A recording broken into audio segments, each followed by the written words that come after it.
All right, we've quickly gotten through 2 cooking segments. I told Joe to wrap it up. We needed to get to the 3rd one because I'm so excited about this dish this morning.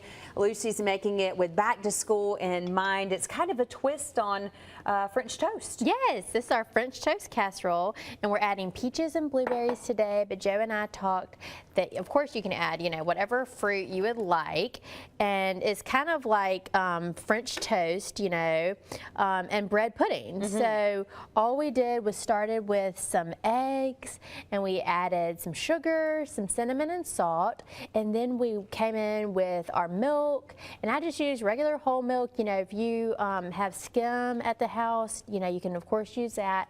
And then I used 1 loaf of Italian bread that I just picked up from our bakery on Dolphin Street, but you could just use sandwich bread. That's absolutely fine.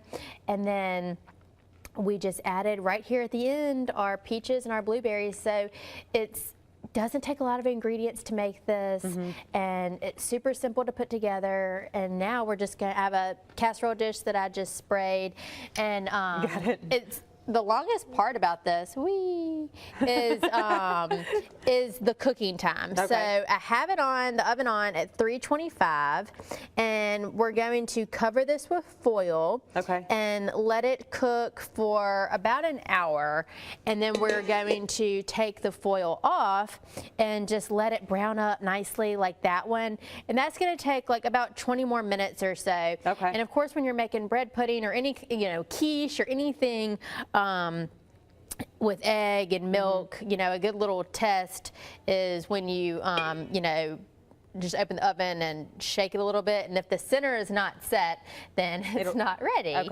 So you'll know, when it's set. See? Yeah. And it's going to be, nice and moist, and you could put anything on top. I mean, you could do powdered sugar or syrup or honey, or I mean, if you were serving this for a brunch or something like that, you could, whip up some fresh cream and put that on top. So it's definitely something that could be good for, everybody loves brunch.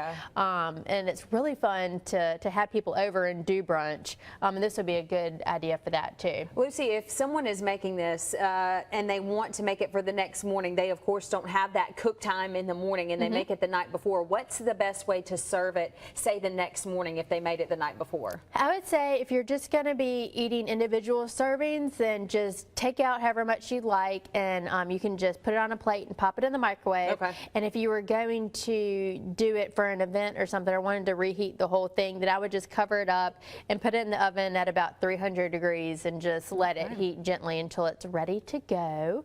So this will hopefully help anybody that was worried about what they're going to feed their kids on the first day of school. And they have to check out Greers.com, also on the Fox 10 page, because we've done a lot of casseroles like this before, where Lucy has mixed eggs together with a few vegetables and stuff, and you can make that, say, on Sunday and have it the whole week. Yes, that's what I really like to do, and just get that, breakfast is always kind of like such a rush thing. So if you can get something made, and that way it's already done, and at this point, everybody's kind of gotten all their school supplies and gotten their clothes and everything ready, so the last thing to get is of course your food, and so Greer's of course has everything you need: breakfast, lunch, dinner, snack, midnight snack, anything that you need. So check us out. I've made it through. It's now time to eat. I've been waiting on this since the start of the show. I'm going to try this, and you should too. Check out the recipe online.